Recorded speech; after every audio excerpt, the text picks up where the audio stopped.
what point do you know when people are requesting their personal information, when they should be lodging the GIPA application, or whether you just process it as a right under the Privacy Act? Because I tend to treat it as just, if I get a request, I want all correspondence sent by me and from council to me. I'll just treat that, or you have the right to access that, and I'll just go ahead and process that. At what point do you say you should be lodging a GIPA application for that? If we take that beneficial approach, 3 cheers for you, because that's fantastic. That's helping the member of the public and it's giving them confidence. It's fantastic service. I'm sure you'll have examples where you go over and above. But from our perspective, as officers, we want to make that as easy as possible for people to get access to their personal information. And then sometimes it comes down to how good your record keeping, doesn't it? As to whether you can do it easily or with difficulty. So our preference is that you do it as not as a GIPA application or a formal application, that you do it under GIPA to the extent you can, so that it's easy and painless for the member of the public. So that's really my starting point. John, do you want to add to that? No, that's a really good approach that you take.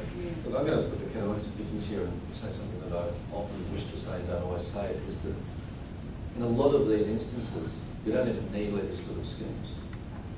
My name's John McAteer. I've probably got data that some of your agencies hold, like Health has to, I'm sure they do. And ordinarily, I should be able to ask for it. Now, obviously, I need to somehow have that request recorded. I need to be able to verify who I am. If it's my information, to say it's pure personal information. But you don't need the Privacy Act. You don't need the GIPA Act or the FOI Act. This is customer service. And this gets back to something I mentioned earlier about internal reviews. Before internal reviews in privacy, you can have a complaints process.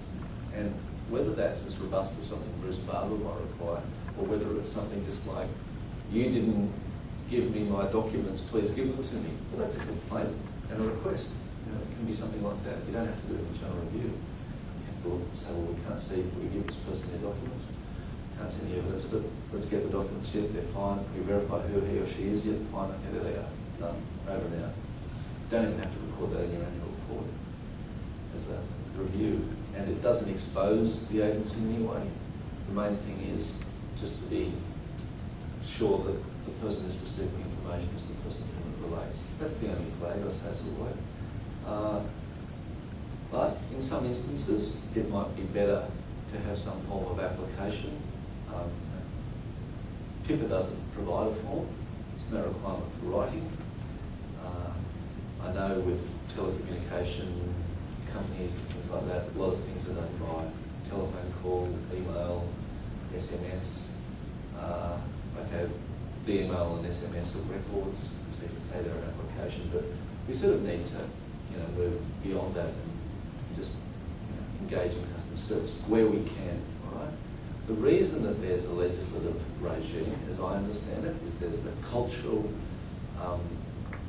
purpose of it to presume that everything's out, which Deirdre mentioned at the start, and to, I suppose, give weight to that view, but also because of sensitive and secrecy matters. All that fascinating stuff, such as cabinet deliverables and things that are listed in the schedule that can't go out. If you didn't have an act, we'd probably all be giving them out, and somebody might whinge about it, so they'd go and make an act and stop it. Okay? So that's what you need the act for, to protect you from doing the wrong thing. GIPA and PIPA, Section 14, is just, I suppose, some sort of guidance to tell you that you can. And here's one other thing I always say. Just because you don't have to do something doesn't mean you can't. Okay?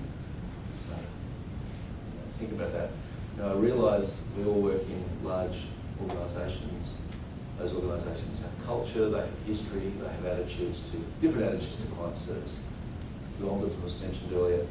Have a look at what the Ombudsman says about different agencies in their complaint handling and client service. There's good, bad and ugly. Okay? We want to be good, and we want to get cultures where staff are valued, staff are protected, and clients are happy.